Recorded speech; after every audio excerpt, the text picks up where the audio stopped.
할렐루야. 우리 캄보디아 네 분의 전도사님들을 사랑합니다. 오늘은 특별히 이 캄보디아 네 분의 그 전도사님들 하나님의 기름 부음을 받기 위해서 이 신학을 오늘 처음 우리 영광스러운 교회 담임 목사님의 그 도움으로 이렇게 여러분들과 함께 신학을 접하게 된 것을 무한히 감사하게 생각합니다. 하나님께 감사하고 또한 우리 영광스러운 교회 담임 목사님, 수고하고 애쓰시는 양권륜 목사님에게 감사를 표합니다. 자, 그러면 오늘 처음으로 신학을 공부하는 것이니까 우리 하나님께 기도합시다. 사랑의 하나님, 은혜를 감사합니다. 오 주님, 캄보디아를 사랑하셔서 이 캄보디아의 강돌라 전도사와 또한 강짱뜨리아 전도사와 강로비로 전도사와 홍서폰 전도사를 통하여 캄보디아에 큰 하나님의 나라가 임하는 데에 쓰임을 받기 위하여 이제 신학을 공부하게 하신 하나님, 이들이 이 동영상을 통하여 하나님을 바로 알되 정말로 예수님을 증거할 수 있도록 하나님 역사하여 주시옵소서. 세상의 지식과 세상의 어떤 즐거움을 설교하는 것이 아니라 오직 예수 그리스도를 설교하고 오직 십자가의 도를 설교하며 많은 캄보디아의 불신 영혼들에게 그리스도의 복음이 전파되는 데에 쓰임을 받을 수 있도록 이 신학을 공부할 수 있도록 하나님 인도하여 주시옵소서. 예수님의 이름으로 감사하며 기도하옵나이다. 아멘. 자, 오늘 이제 여러분들과 이 신학문을 처음 이제 접하게 되고 또 같이 연구하게 되었는데, 여러분, 신학을 공부하기 전에 여러분들이 알아야 할 것은, 우리가 신학을 공부하는 목적이 분명해야 합니다. 세상의 지혜나 지식을 배워서는 결코 안 됩니다. 무엇을 배워야 하느냐? 하나님이 어떤 분이신가? 예수님이 어떤 분이신가? 성령 하나님이 어떤 분이신가? 그거에 대해서만 우리가 알고 구원의 과정과 또한 구원의 완성은 어떠한 것인가에 정말 하나님의 그 예수님의 생각과 마음으로 우리 신학을 접해야 됩니다. 그래서 여러분들이 사실상 한 10여 년 전서부터 제가 캄보디아에 없을 때에 네 분의 전도사님들이 지금까지 제가 없을 때에 주일 예배를 인도하면서 설교를 했어요. 그런데 제가 보는 견해는 설교가 온전하지 못해요. 그래서 제일 먼저 우리가 신학을 접할 때에 설교학부터 공부를 하게 됐던 것이에요. 그래서 이 설교학은 보통 보게 되면 신학 공부 과정에서 보통 한 마지막 4학년 때 그때 배워야 되는 건데, 여러분들은 이제 계속 그 네 분의 전도사님들이 각자 예배 처소에서 말씀을 전해야 되기 때문에 먼저 설교학을 시작하게 됐던 것입니다. 그런데 이 설교학은 교재는 신학 박사 안면 목사님이 쓴 책을 설교학을 가지고 교재를 삼았어요. 이 박 목사님은 평양에서 실천 신학을 박사 연구 과정을 마친 그런 훌륭한 분이에요. 그래서 우리가 그 책자는 대한기독교 서회에서 개정판 2007년도에 개정판인 16번째 인쇄한 그런 교재를 선택을 했어요. 이 구성은 모두 4편으로 되어 있어요.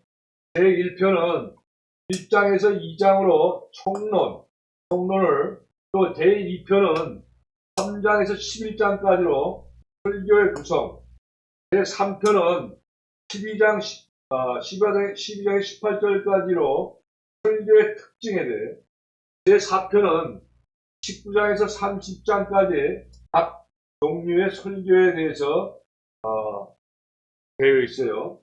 그래서 총 모두 30장으로서 이 한 주에 2장씩 하게 되면 보통 한 15주 차에 끝나게 되는데, 약 한 4달에 걸쳐서 여러분과 함께 설교학을 이제 연구하도록 합니다. 그리고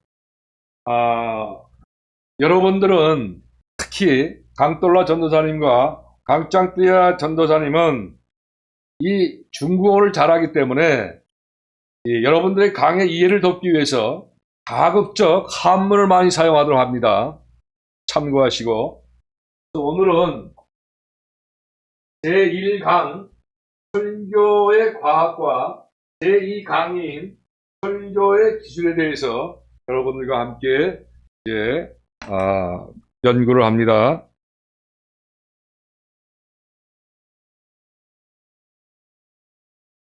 먼저 제1장 설교의 과학에 대해서 공부하는데, 먼저 그 설교학도 일종의 과학이다라는 주제로 이제 공부를 합니다. 제가 이제 그 읽을 때에 잘 기록해두고 또 잘 들어서 참고하시기 바라요. 설교학도 일종의 과학이다라는 것은 이 과학에는 각기 그에 상당한 기술이 있으며 기술의 배후에는 또한 그에 적합한 학리가 있으며 과학이란 재반현상에 대하여 추리한 법칙을 조직적으로 체계화시킨 것인데 이 법칙들은 모든 사리를 비교적 완전히 해명한 것이고 이 법칙을 실제로 응용하는 것이 곧 기술인 것입니다. 의학을 예로 들어 생각해 보면 의서에는 인체의 조직, 구조, 기능 등의 기본적인 설명과 병리 그리고 치료법 등에 관한 학리가 기록되어 있는데 의사는 이 학리, 즉 법칙을 응용하여 질병들을 치료하며 수술을 가하는 등의 기술을 발휘합니다. 그러므로 기술의 배후에는 반드시 그의 적절한 학리가 있어야만 하는 것 같이 이 설교학도 일종의 과학인 것입니다. 따라서 설교학의 법칙을 응용한 것 또한 일종의 기술인 것입니다.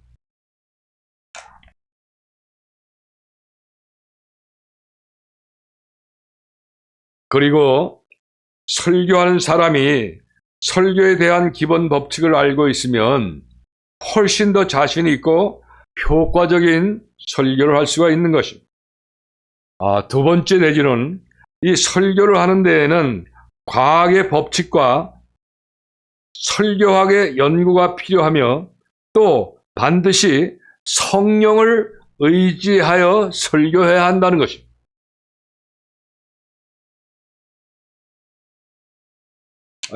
보면 어떤 법칙을 따라 설교하는 것은 성령을 의지하는 것이 아니라 육체를 의지하는 것이라는 점인데 이와 같은 사상은 잘못된 생각이며 이러한 법칙은 우리 육신의 생각으로 판단한 것이라기보다는 성령님께서 친히 우리에게 지시하여 주셔서 우리로 하여금 실행하게 하는 것입니다.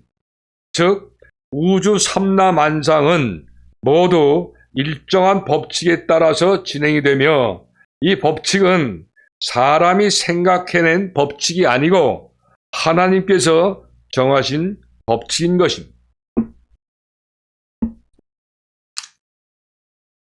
세 번째, 설교학 연구에 이로운 점 세 가지가 있어요. 첫 번째는 설교학을 연구하면 설교의 준비와 설교가 훨씬 쉽고 풍부하게 되는 동시에 용기와 자신이 생김으로써 신령한 사명에 전력을 기울여 아무런 불안도 없이 자유자재로 설교할 수 있게 되는 것입니다. 이게 이로운 점 한 가지고 또 두 번째로는 정확한 법칙에 따라서 하면 설교의 무게와 권위가 있게 되며 회중에게 깊은 감명을 주게 됩니다. 세 번째 이로운 점은 사람에게 체험이 많으면 그의 장래 생활에 많은 유익이 되는 것처럼 설교를 과학적으로 연구하는 동시에 실제 경험을 많이 쌓으면 점차로 설교가 개선된다는 것입니다. 네 번째로 신학의 과정에 분류를 하게 되면 자 모두 네 가지로서 이것은 칠판에 적어가면서 공부하도록 해요.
신학 과정의 분류 첫 번째 경신학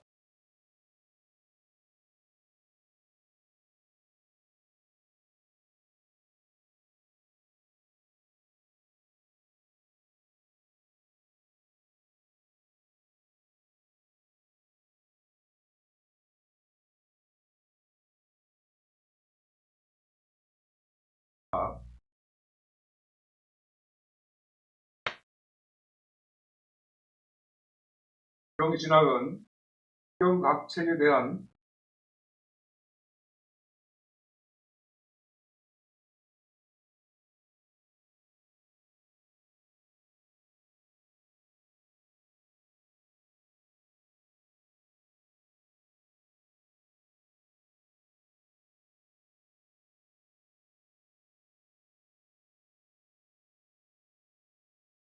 각 책에 대한 역사적 비판,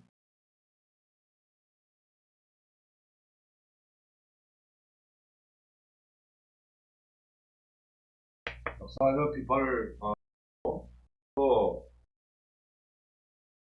두 번째로 성경 주해학,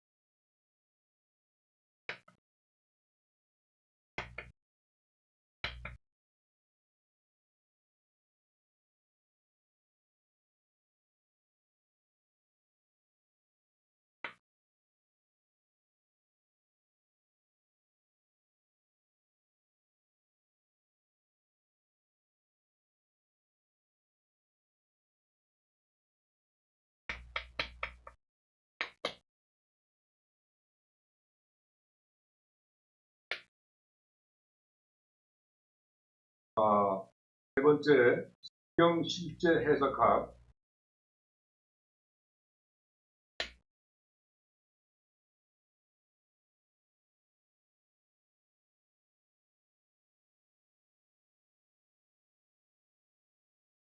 두 번째로 조직신학,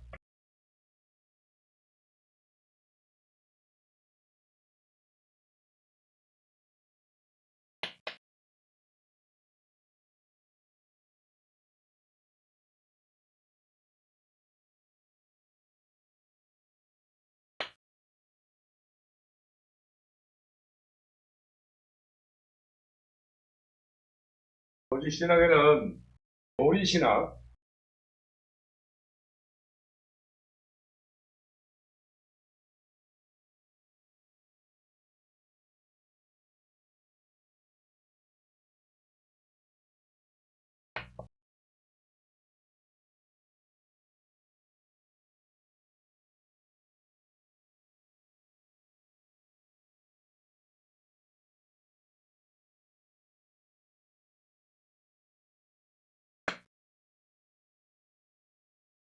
번째는 도덕신학.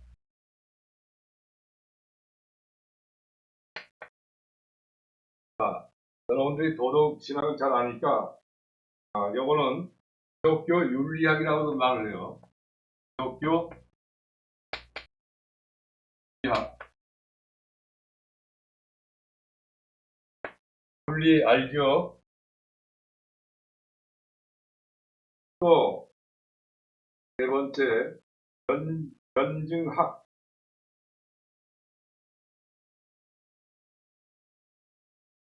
여러분이 지금 변증학이라는 것은 잘 이해가 안 되니까 이걸 한문을 넣어요.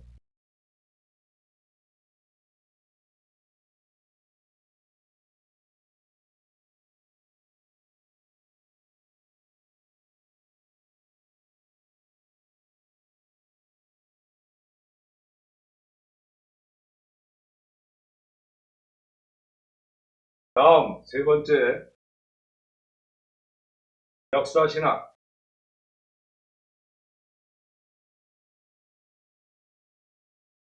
자, 역사도 알죠? 이 역사신학에는 교회사, 요리사, 여러분 알죠? 또 고고학. 고고학은 여러분 잘 이해가 안 되니까 한번 써요. 고고학.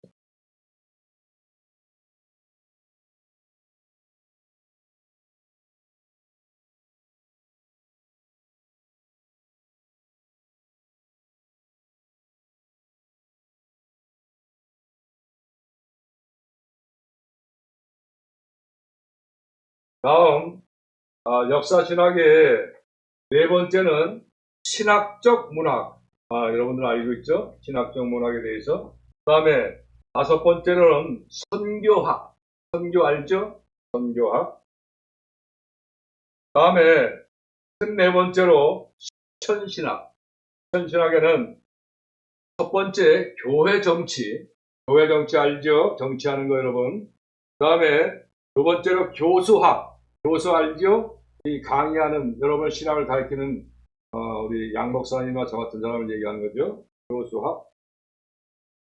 다음 세 번째로 예배 모범. 예배 모범 알죠? 모범. 또 네 번째는 설교학과 목회학. 이 설교학은 바로 실천신학의 한 분과라는 것을 여러분들이 참고하시기 바래요. 그리고 여기서 핵심은 설교자는 반드시 자기의 개성을 발휘하지 않으면 안 되는 거예요. 물론 선교학의 기본 원칙을 지나치게 위반하면 대단히 곤란한 지경에 이르기 쉽지만 적당한 한도 내에서 자기의 개성에 맞도록 다소 차이 있게 설교하는 것은 이채로운 그 아름다움이 있어요. 또 전체적인 설교자는 아무런 특별한 법칙이 없이도 훌륭한 효과를 거둘 수 있겠으나 그런 자라 할지라도 역시 설교학의 법책을 연구한다면 더욱 큰 효과를 거두게 될 것은 자명한 일이 되는 거예요. 예를 들면 다윗이 아라우나에게 말하기를 나는 재물을 쓰지 않고 얻은 물건으로 하나님께 번제 드리기를 원치 아니하노라 하는 사무엘하 22장 24절 말씀에 참고하면 되죠. 이 말씀은 설교자들에게도 좋은 교훈이 된다는 것을 알아야 합니다. 사람이 최선을 다하여 하나님께 봉사한다면 선하지 않는 것은 없다. 이 설교학은 바로 설교자가 최선을 다하는 데에 큰 도움이 되는 것입니다. 설교학 열심히 공부하세요. 연구하시고. 자, 이상으로서 오늘 제1강 설교의 과학이다라는 것은 마치고 이제 2강 들어갑니다. 2강. 2강은 바로 설교의 기술을 얘기해요. 설교에도 기술이 있다는 거예요.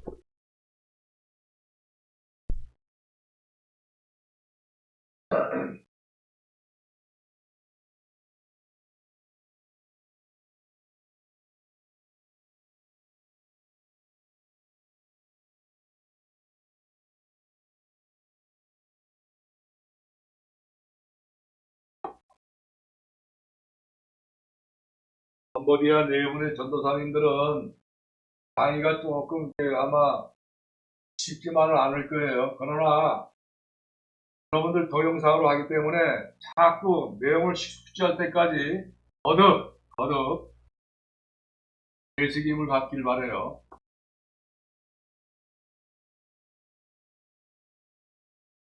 그리고 여러분들의 것으로 만들어야 하셔야 합니다. 1강은 마쳤고 제2강 설교의 기술에 대해서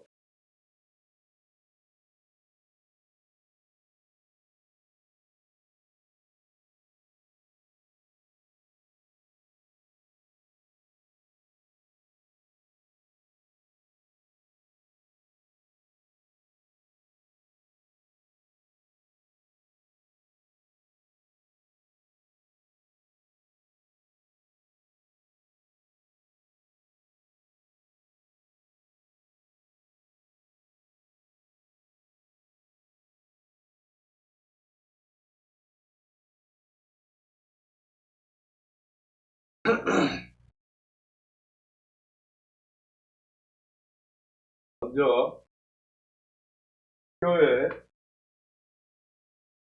중요성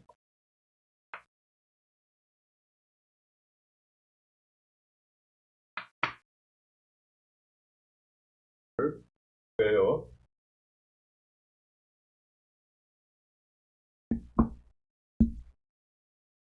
설교하는 직분은 하나님께서 사람에게 주신 최고의 특권으로서 그리스도의 생명의 도를 전하는 영원히 죽을 인생을 영생의 길로 구원하는 것이 바로 설교예요. 하나님께서는 이 고귀한 특권을 천사에게도 주지 않으셨고 우리에게 주신 거예요. 잘 생각해요.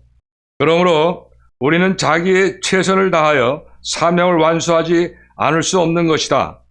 요한계시록 14장 6절 이하의 말씀을 보면 이 설교자들이 침묵을 지키게 된 후에는 천사들이 이 특권을 취하리라 라고 되어 있습니다. 지금은 우리에게만 맡겨진 특권인 만큼 몸과 마음을 다하여 이 천부의 특권을 실현하지 않으면 안 되는 것입니다. 어떤 유명한 설교자의 말에 누구에게든지 자기의 설교단을 빼앗기지 말라라는 말이 있어요. 설교단은 곧 보좌이다. 보좌인 거예요. 주님의 보좌. 설교단은 언제나 스스로 겸비한 것은 좋으나 일단 성전에 나아가 강단에 오르게 되면 사사로운 인간이 아니라 하나님의 사자의 위치에 선 것임을 깨달아야 하는 것입니다. 그러므로 범할 수 없는 권위를 가지고서 하나님의 도를 반드시 전해야만 하는 것입니다. 또 어떤 유명한 설교자에 의하면 설교의 주요 자료는 곧 예언이며 설교자는 곧 선지자다. 그러므로 설교자는 지극히 높으신 하나님의 사명을 맡아서 신성한 권위로 말하는 것인즉 진정한 설교는 예언이라 아니할 수가 없다. 진정한 설교는 하나님의 계시에 의하여 성령의 힘으로 하게 되는 것이다. 그러므로 설교자는 마땅히 겸손한 태도로 기도하는 중에 성령의 능력에 힘을 입어서 하나님의 도를 전해야 한다. 그러면 사람이 생각하지도 못했던 위대한 능력을 나타내 큰 효과를 거두게 되는 것이다. 라고 말을 하고 있습니다. 이게 바로 설교의 중요성입니다. 그러므로 설교자는 마땅히 설교는 하나님의 역사로서 세상의 어느 사업보다도 귀한 것임을 알아야 합니다. 설교자는 하나님의 사람이자 선전자이며 멸망해가는 세상을 구원하기 위한 하나님의 사자인 것입니다. 그러므로 세상 사업 중에 이보다 더 고상하고 거룩한 것은 없다는 점을 항상 인식하며 설교를 해야 합니다. 두 번째로 설교의 능력을 공부해요.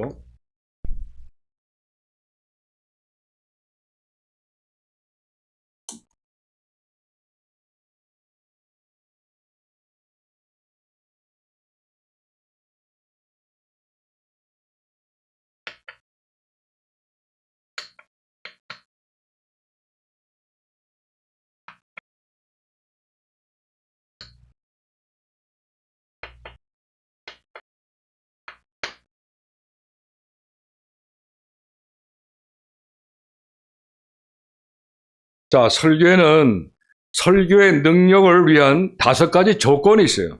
5가지 조건.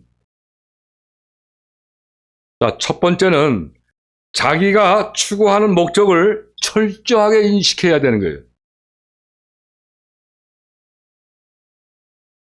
그러니까 사람을 가르쳐서 새 사람으로 만드는 것이에요. 그러므로 지식의 향상이나 사회를 개조함에 그 목적이 있는 것이 아니라 죄가 많고 깨끗이 못하여 지옥으로 갈 수밖에 없는 처지에 있는 사람을 구원하여 천국으로 인도하는 것이 바로 설교의 목적이에요. 캄보디아는 99.7%가 짐승처럼 살아가는 우상을 섬기는 사람들이에요. 여러분들 책임이 얼마나 막중한 것을 항상 인식하면서 공부에 임하시길 바라요. 자, 두 번째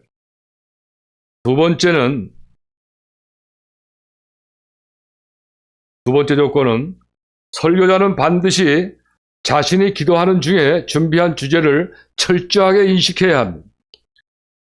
이것은 성령의 역사로 하나님께서 계시하여 주신 바니 여기에는 하나님의 은혜가 활동하시며 사람의 생명이 들어간 것이에요. 그리고 설교자는 마땅히 하나님께서 주신 성경에 관한 위대한 학자와 강해자가 되어서 자신이 전하는 말이 거룩하게 되도록 해야 한다는 것입니다. 세 번째로 설교자에게 반드시 구비해야 할 것은 이 사랑의 정신이니 곧 그리스도의 정신인 것이. 이것을 설교해야 해요. 네 번째는 설교자는 자신의 사업이 인간적인 직업과 달라 전지전능하신 하나님의 권능이 함께 하시는 천직이라는 것을 깊이 인식해야 합니다. 설교자가 설교하는 배후에는 하나님이 계신다는 것과 성경을 강의하는 것은 곧 하나님의 말씀이 설교자를 통하여 언도되는 것이므로 그 배후에는 항상 하나님의 무한한 권능이 활동하고 계신다는 것을 인지해야 합니다. 이게 바로 설교의 능력을 충족시키는 5가지 조건 중에 하나 들어가는 거예요. 마지막으로 이 설교자로서 인식할 것은 성령께서 자기와 같이 일하고 계신다는 점을 반드시 인식해야 합니다. 성령께서는 설교 준비에 협조하여 주시고 또한 그 설교를 듣는 회중의 마음을 준비시켜 주셔서 그들로 하여금 설교를 듣고 감동을 받도록 하신다는 거예요. 설교자는 혼자가 아니다. 하나님과 또한 한 사람만 있으면 회중의 과반수가 된다는 말이 있는 것입니다. 이 말은 사람이 1000명이고 이 교회 설교를 듣는 대상이 그 숫자가 많고 적음을 판단해서는 안 된다는 거예요. 이 말은 곧 하나님은 가장 크고 높으심으로 하나님과 한 사람만 합의가 되면 과반수의 회중에 해당되는 그런 말씀이라는 것입니다. 자, 세 번째로 설교에 대한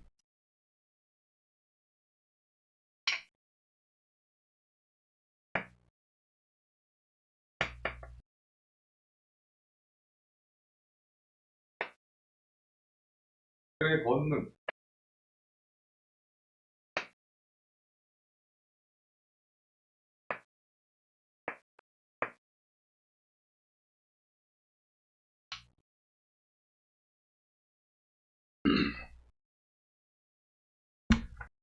설교의 권능은 예수님의 예를 들려고 합니다. 예수님은 그 여러 역사 중에서 설교하시는 일을 가장 큰 일이셨어요.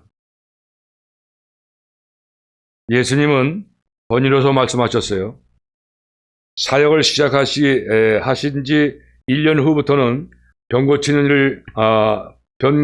고치시는 일은 적었으나 십자가에 돌아가실 때까지 교훈, 곧 설교를 계속하셨다는 것을 인지해야 돼요. 주님께서는 제자를 택하신 것도 그들을 설교자로 삼아 3년간 열심으로 설교하는 방법을 훈련시키기 위해서였어요. 또 사도들도 전도 곧 설교하는 것이 그들의 첫째 목적이요 일이라는 것을 자각했던 것입니다.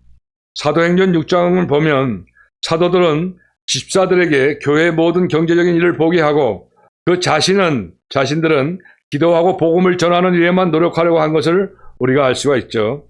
또 사도 바울도 자기 본분은 선포하는 일과 가르치는 것이라고 증거하는 것이라고 말씀하고 있죠. 고린도전서 1장 17절 말씀에서 말하기를 그리스도께서 나를 보내심은 세례를 주라 하심이 아니요 복음을 전하라 하심이라 라고 말씀하셨죠. 사도들은 자신들을 사신, 전도자, 선전자 또는 설교자라고 불렀습니다. 신약의 어느 부분에서든지 그들의 사명은 바로 전도하는 것임을 표시하고 있죠. 하나님께서 설교하는 사역을 맡겨주셨으니 우리가 오늘 이 설교 사역을 받을 때에 예수님의 자취에 따라가는 것을 알아야 합니다. 네 번째로 바로 그에 대한 성경의 권능은 예수님을 말한다는 것이에요. 예수님의 히스토리, 그것이 권능을 일으킨다는 말씀이죠. 자, 네 번째로 설교의 가치에 대해서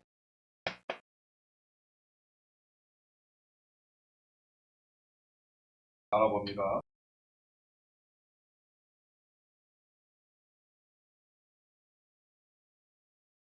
설교의 중요성에 대한 역사적 증거는 어느 나라, 어느 시대를 막론하고 다 같습니다.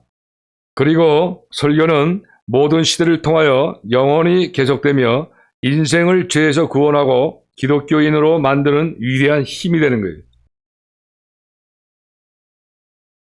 예전에 러시아에서는 매년 부활절이 되면 새벽 일찍이 그 시가지에 사는 모든 자가 어느 큰 예배당에 모이는데 그들은 불 붙지 않은 초를 하나씩 가지고 있다가 신부가 향단 뒤편에서 불 붙인 초를 가지고 나와서 기도한 후에 그 초를 가장 가까이 있는 자에 건네주면 그 사람은 촛불을 자기가 가지고 있는 초에 붙이고 이것을 또 옆 사람에게 전하여 결국 모든 사람이 가지고 있는 초에 불을 붙이면 촛불이 예배당 안에 가득 차 휘황하게 되었습니다.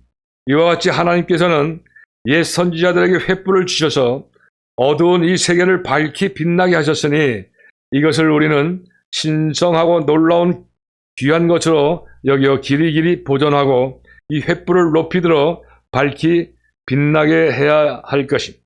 그리하여서 때가 이르면 이 횃불을 우리 후손에게 전해서 이전보다 더 밝히 빛나게 하고 놀라운 교훈과 이상이 되게 하여야 할 것입니다.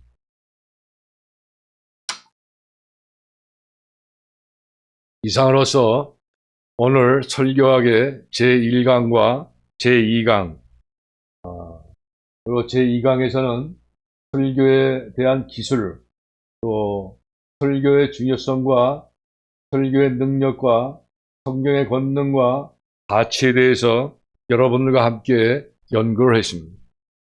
자, 처음 강의하는 것에 대해서 강의를 하는 것이 되어서 조금 생소하겠지만 아까도 말씀드렸지만 생소할수록 여러분들이 자꾸 친근감을 가지고 성령님에 의해서 깨닫게 해주십시오 하고 노력하고 또 말씀을 사모하고 또한 예수님을 사모할 때에 이 공부에 그 효과가 많이 있으니까 여러분들은 조금 좀 생소한다 하더라도 자꾸 익숙할 수 있도록 계속 훈련하길 바라요. 그러면 오늘 여기까지 하고 다음 시간에 또 뵙도록 합니다. 자, 수고들 하셨습니다. 감사합니다.